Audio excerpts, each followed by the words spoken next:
Legend of Yufei Chapter 79. It all kicks off at Shepherd City. The city's defender is this character, West Cloud Maiden, or Jiun. She's incredibly formidable, a skilled warrior, but she's completely distracted. Yeah, that's the core problem, isn't it? She's captured an enemy general, Wu Lian, and she's become so infatuated that her whole mission focus just collapses.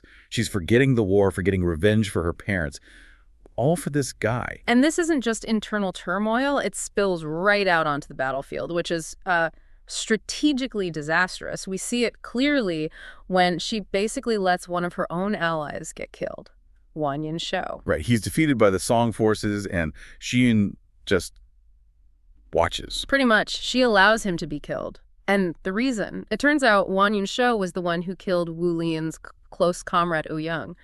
So she's settling a personal score for her captive, using her military command. That's why. It's an act of vengeance, yeah, but on behalf of the man she wants to marry, it shows everyone where her loyalties now lie with him, not her own side. And, right after that debt is settled, she goes straight for the proposal. Through her maid, right. Gaihong delivers the message. Yep. The offer is marry Shun, become the marshal, get this massive promotion, basically everything. It sounds like a dream deal for a prisoner of war.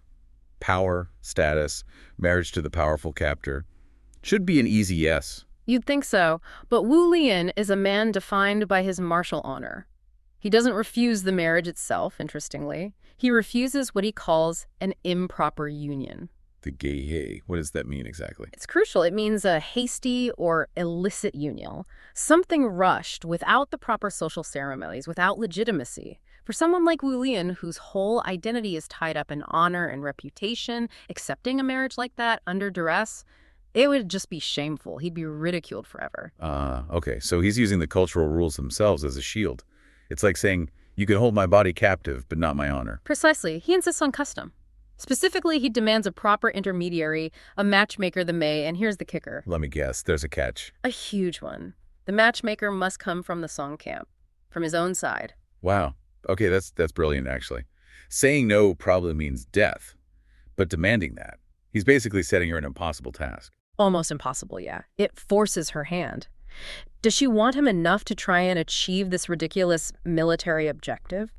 Capture a high-ranking enemy general alive and unharmed, specifically to officiate a wedding. And she takes the bait. She doesn't see it as a polite no. She sees it as a tactical challenge. She absolutely does. Her entire military plan for the next day becomes Operation Get a Matchmaker. It just shows how far off track her strategic thinking has gone because of this infatuation. So the next day arrives. Xian rides out, focused on this one goal. Meanwhile, back in the Song camp, the commander Yu Lei is wary. He knows Xian has these strange methods. She already injured two of his men, Yu Ting and Fan Cheng, with weird attacks before. Right. They know they're not dealing with standard cavalry tactics here, and they're proven right almost immediately. General Ji Chengling goes out first. He engages Shun, and within moments, she uses her first trick weapon, the yin pellet. The yin pellet. And this isn't like a cannonball, right? It's something else entirely. Totally different. It hits him, and the description says he starts shivering violently, uncontrollably. Like intense cold just takes over his body. He falls right off his horse. It's not brute force. It's some kind of elemental attack. It's a systemic shock. Okay, that's pretty potent. Then what happens? Well, his comrade, Luo Hong, sees him fall and rushes in to rescue him. Bad move. Xiun immediately hits Luo Hong with the Yang pellet. Yang. So the opposite. Fire, maybe? Exactly. This one's incredibly hot and powerful. The text says it burns Luo Hong's eyebrows clean off, just sears them instantly. He falls too. So boom, boom, two generals down using these opposing elemental forces. She's like an elemental sorceress on horseback. The Song guys must be completely thrown off until Nutong shows up. Yes. Nutong, the legendary powerhouse. He completely dismisses her power, her status, and then the ultimate insult. What does he say? He basically mocks her romantic goal by suggesting she forget about marrying a marshal and just become his little wife. Ouch. That's targeted disrespect right there. He's attacking her pride, her ambition, everything. And it works. Xian gets furious. That anger makes her reckless. She fights him for about 10 rounds, realizes he's genuinely too strong, too much of an absolute unit to beat conventionally. So, in desperation, she pulls out her ultimate weapon, the white dragon sash. The Bai Long Day. What does this one do? She throws it up. It glows bright white and instantly wraps around Nutong, binding him super tight. immobilized. And the story makes a point here about just how magical this thing is. Song soldiers rush in, trying to cut Nutong free with their knives. But the moment the blades touch the sash, they just curl up. The text says it's like hitting molten metal, like iron entering a red furnace, completely resistant to normal weapons. Okay, so this sash is seriously powerful, unbreakable by conventional means. She's got him. She finally has her matchmaker. She has Nutong, yes. She won the duel, but here's the crucial part, the strategic lesson. She hasn't won the battle. Look at me. The rest of the Song army is still right there. While she's trying to drag the bound Nutong away, they just unleash hell. Massed crossbow fire, cannons, just overwhelming conventional firepower. Ah, so the magic sash might be knife-proof, but it's not arrow-proof or cannonball-proof, or maybe just the sheer volume. Exactly. The sheer volume of projectiles forces her to retreat back into Shepherd City. She has to abandon Nutong, still wrapped in the sash. She gets away, but empty-handed. Wow. So the ultimate magical artifact, this unbreakable sash, is effectively defeated by basic mass-produced military hardware. Precisely. It's a fantastic point about the limits of individual magical power versus organized, numerous, technologically equipped forces. Magic is powerful, but maybe not scalable or defensible in the same way. And poor Nutong, back in the Song camp. Well, he's safe from Xian, but he's still stuck in the sash. They can't get it off him. It becomes this kind of awkward problem. Yulei actually has to post a huge reward, 1,000 taels of silver, just to find someone who knows how to undo this magic binding. Huh. So the magic is powerful, but also incredibly specific and maybe even inconvenient. Exactly. It highlights the brittle nature of such power. Meanwhile, Xian is back in her city, completely demoralized. The source says she's bule, just gloomy, unhappy. She used her best tricks, her ultimate weapons, and still failed to get her prize. She must realize then that just riding out and dueling people isn't going to work against a whole army. She does. It's a moment of realization. Every time she wins a one-on-one, the Song army just swarms in and rescues their guy. Direct confrontation is getting her nowhere. And this is where Kahong, the maid, steps up again. Yes. And she pivots from being a romantic go-between to suddenly being the sharpest military strategist in the room. It's quite a turn. What did she suggest? Kai Hong points out the obvious flaw. Stop fighting them head-on in the open field where they have numbers. Her advice is pure deception. Use a Jia Bai Yang Shu, a feigned defeat. A fake retreat. Exactly. Lure a specific target, the one you want to capture, away from the main army. Draw him into an isolated spot, like a narrow mountain valley, somewhere you can guarantee a clean capture without the entire Song army interfering. That makes so much sense. It's about isolating the target, using terrain and psychology instead of just magical firepower. Right. It's shifting from brute force to cunning. And Shin's apparently delighted. She immediately sees the tactical advantage. Kai Hong, the non-combatant maid, provides the key strategic insight that the powerful warrior general missed. It really shows that the goal isn't just raw power. It's about applying the right kind of pressure in the right place. Precisely. Isolate the individual. That needs deception, not just overwhelming force. Okay, so Xiun is now planning this elaborate fake retreat strategy. But what about Wu Lian? The whole reason for this mess. Ah, yes. While Xiun is busy strategizing her next move on the battlefield, the original source of her distraction is about to, well, exploit that very distraction. Wu Lian's still captive inside the city, right? Yes, but the irony is thick here. Because Xiun wants to marry him, his treatment as a prisoner has become lax. He's getting good food, wine, comforts, and the guards assigned to him. They see him as the future marshal, their future boss. Oh, that's not good security protocol. Not at all. And Wu Lian is smart. He picks up on this immediately. He starts playing on their expectations, their greed. How does he do that? He chats with them, asks about the fighting, acts like his marriage and promotion are imminent. He dangles the prospect of future rewards. He tells these 4 guards, basically, stick with me, and when I'm marshal, I'll make each of you at least a 1,000-man captain. Huge promotions. He's leveraging their hope for future gain to create present-day carelessness. Very clever. Extremely. He gets them all excited, anticipating the celebration. And then he suggests they celebrate a bit early. He encourages them to go get some wine. Not just any wine, but the local specialty.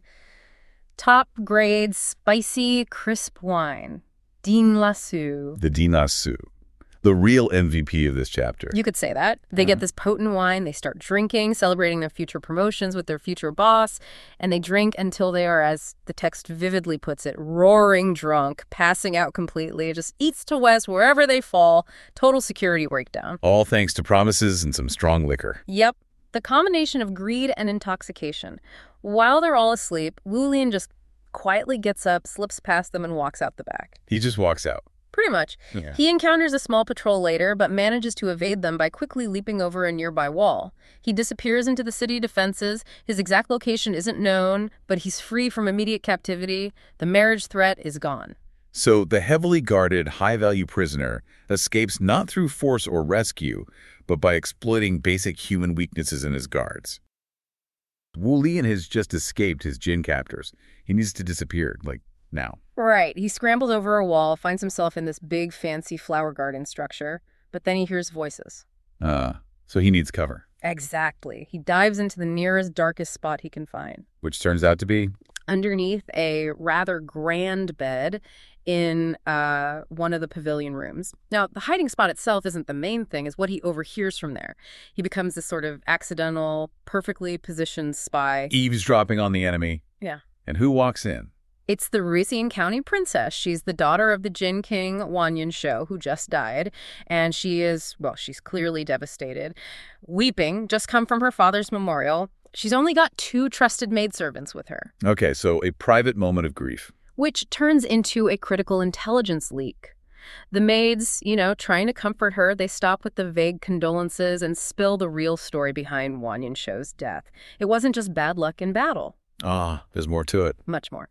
It turns out his death is directly linked to the power struggle over Wulian himself. And this involves the sorceress, right? Yeah. Shi-Yun's sister. Mm-hmm. The maids apparently call her a vile person. They do.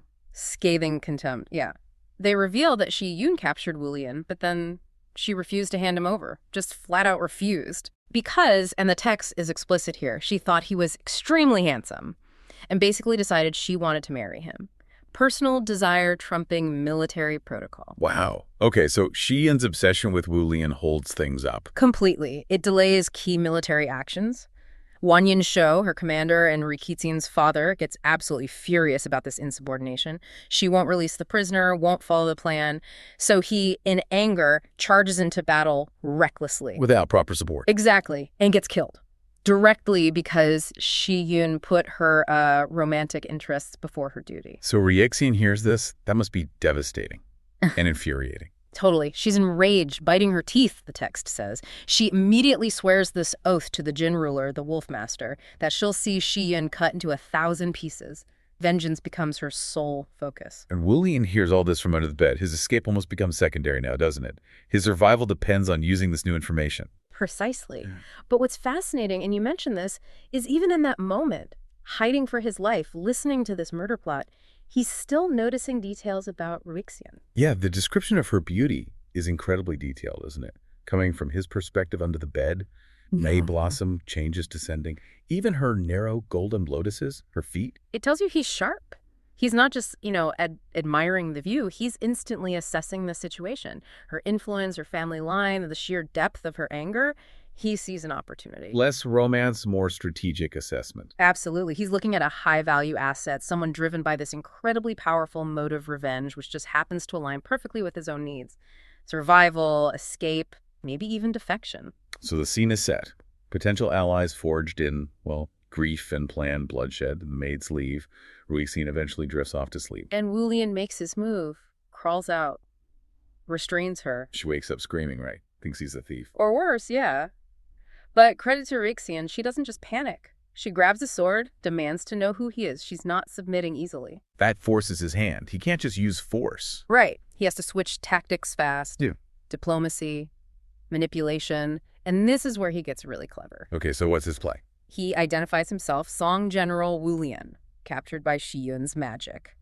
Standard stuff. But then comes the twist, the lie that changes everything. What does he tell her?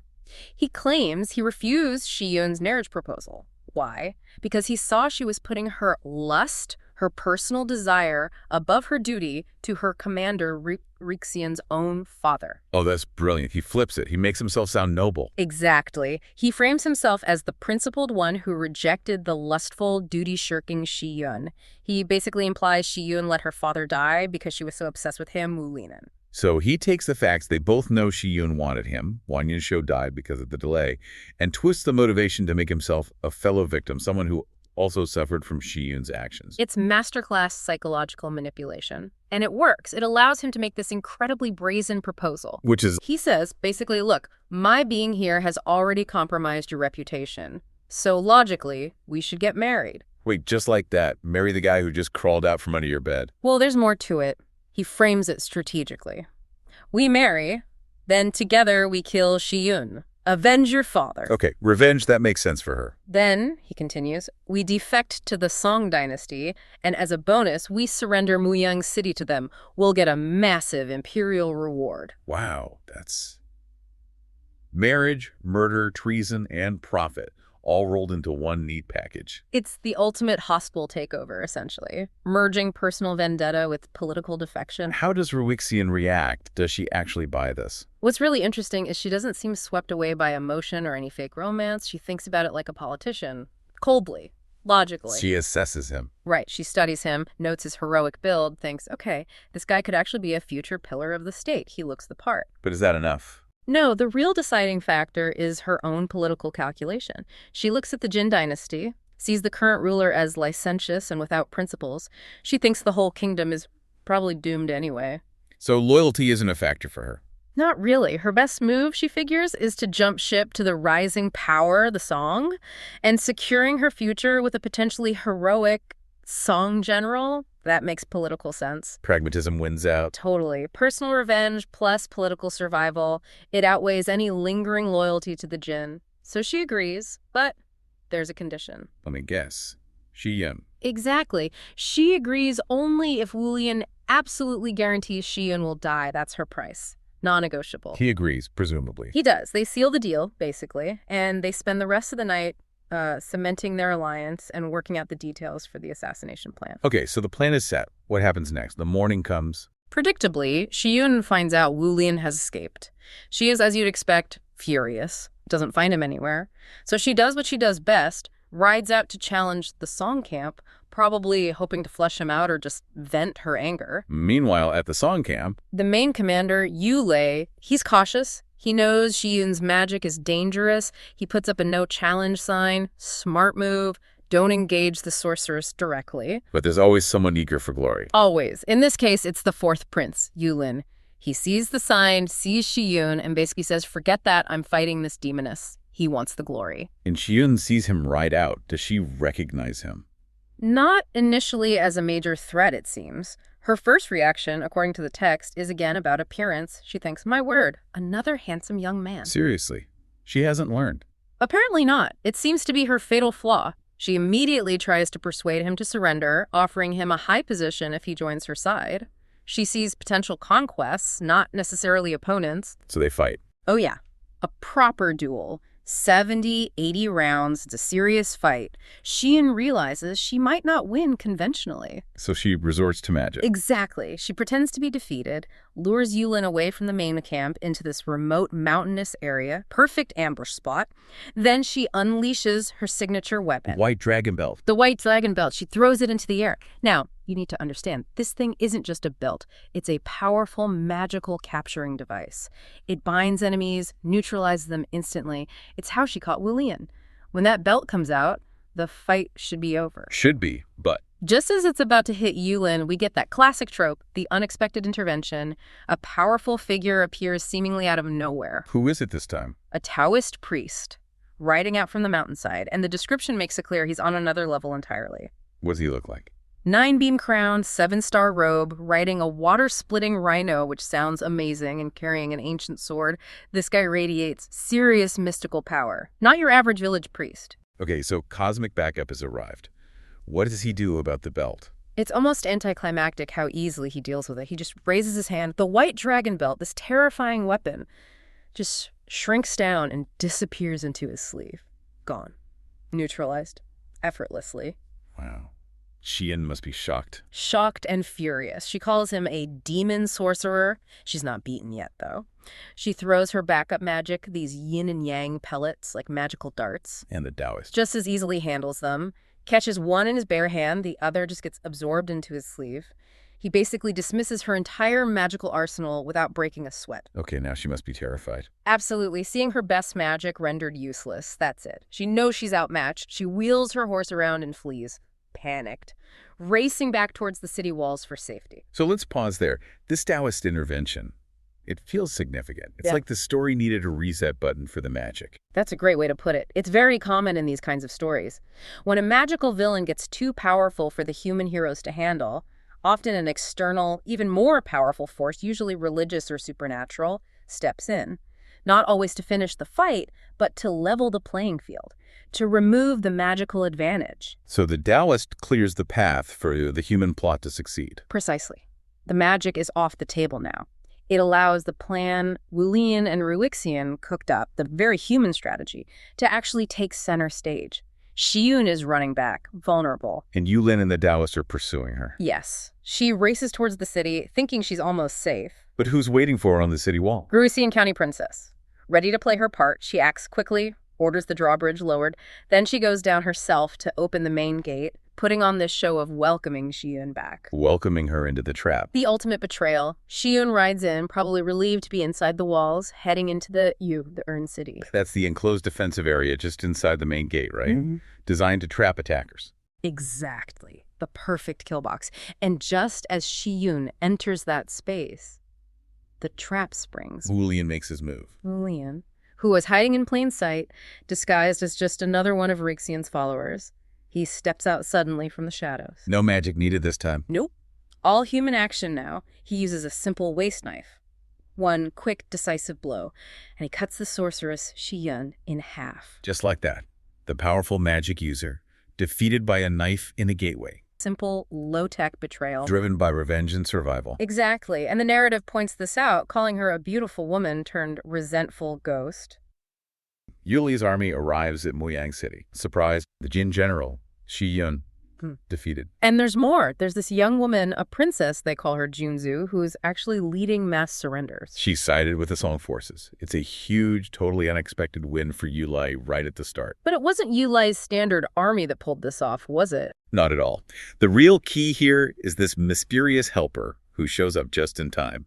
A Taoist named Shichen. Ah, the Penglai Sanren, the recluse from the mythical Penglai Mountains. That's him. He appears seemingly out of nowhere, rescues Yulai's brother, Yulin, and basically secures the city. So right away, it's clear Shisen handles problems that your typical commander can't. Precisely. And as soon as the dust settles, everyone turns to him because they have a problem. Okay, yeah, let's unpack this. This is where Shisen really starts his work, the demystification part. Right. 5 key officers, Yu Ting, Fen Cheng, Ji Chengliang, Luo Hong, and Nu Tong, are badly wounded. Hit by these things the enemy calls yin-yang pellets. And the Song camp is convinced these are some kind of, like, magic bullets. They're terrified, basically. But what's fascinating is Shisen's reaction. No big ceremony, no complex magic. What does he do? He just takes 4 medicinal pills, dissolves them in water, gives it to the generals. And they're instantly healed, just like that. Instantly restored. It's a powerful display. But the real point he's making is about the enemy's weapons. He's saying, my knowledge is real, their threat might not be. We see that again with Nu Tong, right? He was tied up. Yeah, bound by this cord that seemed incredibly strong. Even after Shisen frees him to just a point of his hand. Wait, just a point of his hand? Even after that, Nu Tong tries to hack the cord with his own knife and can't even scratch it. So everyone's thinking, okay, this is a magical artifact. Unbreakable. Naturally. But then Shisen just starts laughing. He pulls out another cord, identical. What is the big reveal? He explains these super strong binding belts were actually just the reinforced foot wraps. Buja, does he? Foot wraps? You're kidding? Yeah. Like for ankle support. Exactly. Specially woven, probably tough, but ultimately just thick cloth. Made to look scary. And the yin-yang pellets? Yeah. Shisen shows them the white ones were just molded lead powder. The red ones, rouged powder. Basically, makeup and lead dust. And the Song forces get it. They start calling him Immortal Master Shixianshi. Right. And things move quickly on the political front, too. Wu Li marries the princess. Yu Lei integrates her forces. Sets himself up for the next push north. Everything's looking up. Well, for a moment. Because the main Jin leader, Wuzhu Wanyan Wuzhu, he's no fool. He hears about Moyang City. And he's not impressed by his general's cheap tricks failing. Not at all. He understands the real threat Shisen represents. So Wuzhu escalates dramatically. He doesn't look for a better general. He looks for supernatural backup. Real backup. He travels to Wanjin Mountain. To find who? The Wuling Saint Mother from Kanhua Cave. She's presented as a genuine spiritual power. Okay, so Wuzhu is replacing theatrical deception with, well, potentially real power. That seems to be the plan. The Saint Mother agrees to help, and she promises to bring her elite troops. The fish-scale army, how many? 3,000 units. And Wuzhu, hearing Muyang is lost for good, immediately pivots. He sets up a defense line. Where? At the Shenhua River. The Saint Mother promises to set up a formidable military formation there. This sounds like a massive undertaking. Oh, it is. The text says over just 3 days, Wuzhu pulls together 10 divisions. That's 100,000 men. 100,000? Where are they all coming from? Reinforcements drawn from 6 nations and 3 regions. This isn't just a local defense. It's the Jin consolidating everything up north. Okay, so the military buildup is huge. But Wuzhu tries something else first. Right, before the fighting starts. Yes, this is where it gets really interesting strategically. He tries psychological warfare again, but aimed differently. How so? He sends a message to Yu Lei. Basically says, look, the Song Emperor back home, he's fine, secure. Implying the war's objectives are already met. Sort of. He adds that peace envoys, He Zhu and Cao Sun, are already negotiating an end to the war. Ah, so he's painting Yu Lei as the obstacle to peace. Exactly. He flat out accuses Yu Lei of being greedy for merit, pushing forward a war that the emperor wants to end, just for personal glory. That's clever. He's trying to undermine Yu Lei's authority, maybe cut off his support back home. It's a brilliant political move. Trying to isolate Yu Lei. But Yu Lei doesn't buy it. Not for a second. He fires back immediately, rejects the peace offer, says he doesn't care about the envoys. What's his justification? Pure retribution. He says the only goal is justice for the kidnapping of the 2 previous Song emperors and for all the Song people killed by the Jin. So he reframes it, not about territory or glory, but about righting historical wrongs. A moral crusade. Precisely. He counters Wuzhu's political attack perfectly. Now the lines are drawn. Wuzhu's pragmatism versus Yu Lei's quest for justice. The stage is set for a massive battle. Wuzhu sends the formal challenge. Battle lines are drawn at the Shenhua River. And Guanling, one of Yu Lei's top generals, leads the charge. Yes, he goes up against Wuzhu himself. But Wuzhu retreats after only, 10 rounds. A feint, pulling him in. Looks like it. Because right after Wuzhu pulls back, the main event arrives. The Wuling Saint Mother, how's she described? As an old Taoist nun, but she's riding this incredible beast, a water-repelling rhino. A water-repelling rhino, okay. And she's armed. With a pair of huge iron-cutting blades. She doesn't hesitate, just engages Guanling directly. A serious fight. But she didn't come alone, and she didn't just come to duel. No, she brought infrastructure, like you said, the U-Dragon Array Wulong Zhen. And the source describes this in detail, doesn't it? It's not just a name. Right. It's complex. 5-color flags matching the 5 elements. Wood, fire, earth, metal, water. 8 trigrams dividing the space. Creating specific zones and infantry lines sounds very intricate. Very tightly packed infantry. A sophisticated defensive formation. But the real surprise is inside the array. The fish-scale army. Exactly. After just a few rounds of fighting between the Saint Mother and Guanling, she gives a signal. And out they come, all 3,000 of them. Yes. And this is the moment everything changes. This is where Jin's strategy shifts from tricks to tech. Because of what they're wearing. Yes. Full body armor, specialized stuff made completely from shark skin. Shark skin covering them entirely. Head to toe. Only narrow slits for the eyes. This is an illusion. It's serious military engineering. And the impact. What happens when the Song forces attack them? It's devastating. Standard weapons, knives, spears, they just glance off. Useless. Yeah. Okay, tough armor. But what about projectiles? This is the crucial detail for you, the listener. The sources explicitly say the armor is even proof against rockets. Rockets. So early gunpowder weapons, they can't penetrate it. Apparently not. This is a real physical advantage, an insurmountable barrier for standard Song weaponry. Wow. Guanling is totally overwhelmed. He can't break through. His weapons don't work. He's forced to retreat. A disastrous retreat. The Song army suffers heavy casualties. the text mentions 2,000 to 3,000 killed, countless wounded. A complete reversal from the initial victory at Muyang. Absolutely. The Jin successfully used a genuine technological innovation to neutralize the song's conventional tactics. So Yulai's facing a totally different problem now. Not foot wraps and powder, but seemingly invincible soldiers. He must be reeling. A huge defeat right after that easy win. He's definitely disheartened. But then reinforcements arrive. Yes, two crucial things happened almost immediately. First, the rest of the main army, led by the veteran General Nu Gao, finally shows up. Okay, more troops, that helps. But the second thing. Shisen returns. The Master Demystifier walks back into camp. Talk about timing. This sets up quite the cliffhanger. It really does. Yulei explains everything to Shisen the Array, the Saint Mother, the Rhino. But most importantly, the sharkskin armor and the defeat. And what does Shisen say? Does he have an answer for this? He listens patiently, and then with complete confidence, he just tells Yulei, rest assured, I will go out tomorrow and certainly capture her. Capture the Saint Mother, just like that, after seeing what her troops can do. So the stage is set. Yulei orders the Song Army forward. The Jin are already retreating, a bit disorganized. Right, and who immediately steps up for the song without waiting. Has to be Nu Gao. Always the first into the fray, that one. Impulsive. Totally. He rides out, issues a challenge, and Wuzhu himself, the big Jin commander, actually takes the bait, comes out with his famous Golden Sparrow axe. So they clash. Wuzhu versus Nu Gao. Briefly, yeah. About 10 rounds, the text says, but then it just explodes. 6 junior song generals jump in, Guanling, Lu Wenlong, Delay, and others. And the Jin respond in kind? Yep, 6 Jin generals meet them, Ha Tongwen, Ha Tongwu, Li Minqi.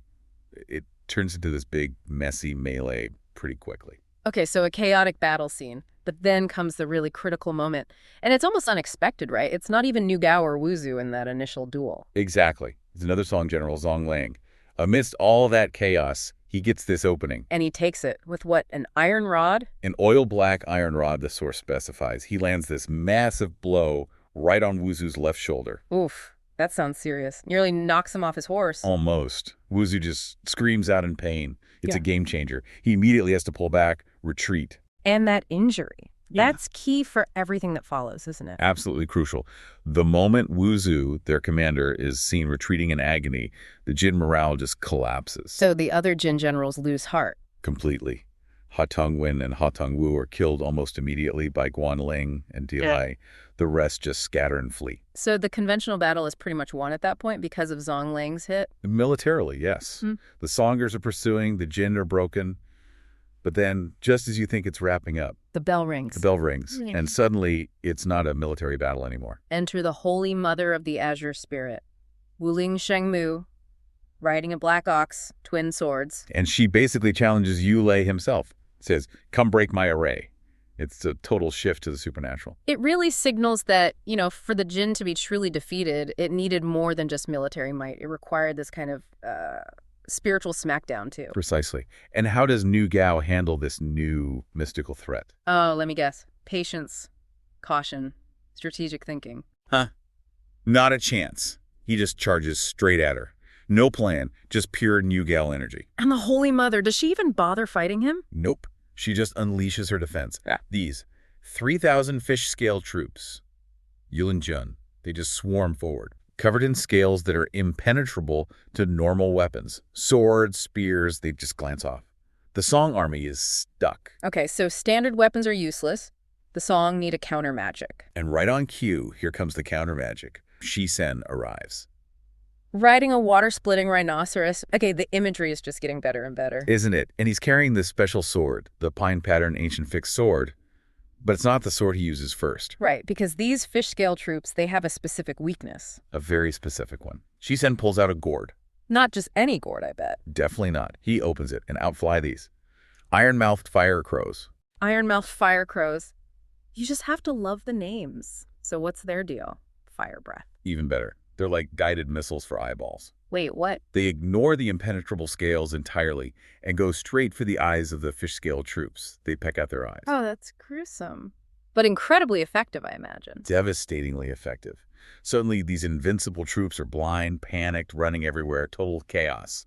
The Song forces can just round them up easily. A brilliant piece of very specific magical counters. Solves that problem neatly. It does. And then Shisen turns his attention to the Holy Mother herself. And there's history there, right? This isn't their first meeting? Apparently not. Shi-Sen confronts her, reminds her that his master spared her life years ago in Changsha, told her to basically go be a good Taoist and meditate.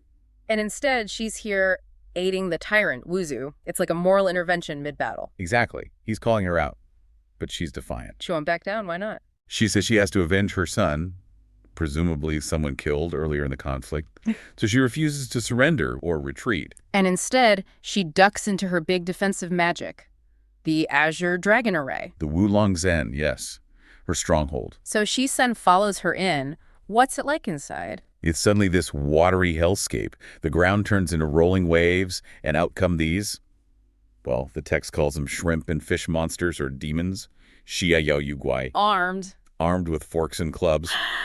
They attack Shi-Sen and the few Song generals brave enough to follow him in. The generals have to fall back fast. But Shi-Sen, he's not fazed. Not at all. He just stands there, opens his mouth, and recites some kind of chant. The text doesn't say what. And boom, instant thunderclap, a huge lightning strike. The shrimp and fish demons are terrified and just scatter, hiding the conjured waves. And he clears the minions with a word, then goes after the Holy Mother. Chases her down. She makes one last desperate move. Which is? She transforms into a black dragon. An average-size black dragon, the text amusingly notes. Average size. Okay. Does it work? Not even slightly. Shannon is just too good. Before the dragon can really attack, he just grabs her. Grabs the dragon how? By the neck skin. It's like you'd grab a cat, almost. She immediately starts begging for mercy. So much for the fearsome dragon. And he doesn't kill her. No, interestingly.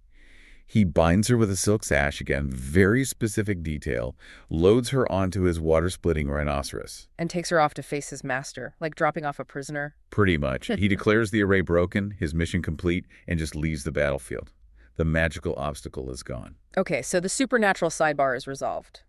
Back to the main battle. Right. With the Azure Dragon array broken, the Song troops get this huge morale boost. They completely rout the rest of the Jin forces, pushing them toward the Shenhua River. It's a total collapse for the Jin. And somewhere in that chaos, New Gao is having the time of his life, I bet. Oh, absolutely. He's charging around, looking for high-value targets, probably shouting insults, just being New Gao. And then he finds him, the ultimate prize. He literally stumbles upon Wuzhu, face to face. Wuzhu is by the river, trying desperately to rally his last few remaining soldiers. But Wuzu's not in good shape. Remember that shoulder injury? Exactly. That injury from Zongliang pays off narratively right here. Wuzhu tries to fight New Gao, but his left arm is basically useless. He can only wield his axe with his right. So New Gao has the advantage. Big time. Wuzu's weakened, likely exhausted and demoralized. New Gao is, well, New Gao. Full of energy and aggression. They fight. They clash. New Gao manages to grab the handle of Wuzu's axe during the struggle. An axe handle tug of war. Sort of. New Gao gives this massive pull, and the leverage, or maybe just the momentum, sends both of them tumbling off their horses. Oh, wow, so they both fall. Both fall. But crucially, New Gao, being the bigger, heavier guy, lands on top of Wuzhu. On top. The text has this fantastic description, head over tail. Basically, New Gao just completely flattens Wuzhu, pinning him underneath. So the great Jin general, Wanyan Wuzhu, defeated, injured, is now literally pinned under New Gao. The ultimate humiliation. Wuzhu looks up, sees New Gao sitting on his chest, and he just screams. The text translates it roughly as, "It makes me so angry I could die." That phrase, Nukitianixai his chest filled with rage. He spits blood. Spits blood and dies instantly, just from the sheer force of his own anger and humiliation. Chick dies. Anger. That is something else. But wait, it gets better. Or worse, depending on your perspective. How could it possibly get better than death by pure fury? Because New Gao realizes what just happened. He's done it. He's captured and killed Wanyan Wuzhu, the archenemy. So he's ecstatic. Beyond ecstatic. He just starts laughing, roaring with laughter uncontrollably. Don't leave me hanging. And he feels this sudden shortness of breath, clutches his chest, and dies. No. Yes. Dies of laughter. Right there, on top of Wuzu's body. He laughed himself to death. He laughed himself to death. It's the most incredible, bizarre, tragicomic ending imaginable. Wow. And the source even gives this moment a name, right? It does. It calls it the tiger riding the dragon's back. Wuzhu dies of anger. New Gao dies of laughter. Sums it up perfectly. A tiger riding a dragon. That's quite the image for New Gao pinning Wuzhu. There's even a poem included right after this scene in the source, basically mocking Wuzhu. highlighting how utterly humiliating his end was. This mighty general, dying pinned under his enemy. It turns history into satire. Power is fragile, ambition can kill you. Literally. Got it. Pretty much. But the story doesn't actually end there, does it? The source keeps going immediately after they die. No, doesn't pause for breath. The moment their souls leave their bodies, Wuzhu is still furious. Still angry even in death over being laughed at. Apparently so. His spirit immediately grabs Nu Gao's spirit, Wait, grabs his spirit? drags him essentially straight to the underworld court of Yama, the king of hell, To do what? Complain. to file a formal complaint. He wants to sue Nu Gao in the afterlife for, presumably, causing his death by anger through excessive laughter.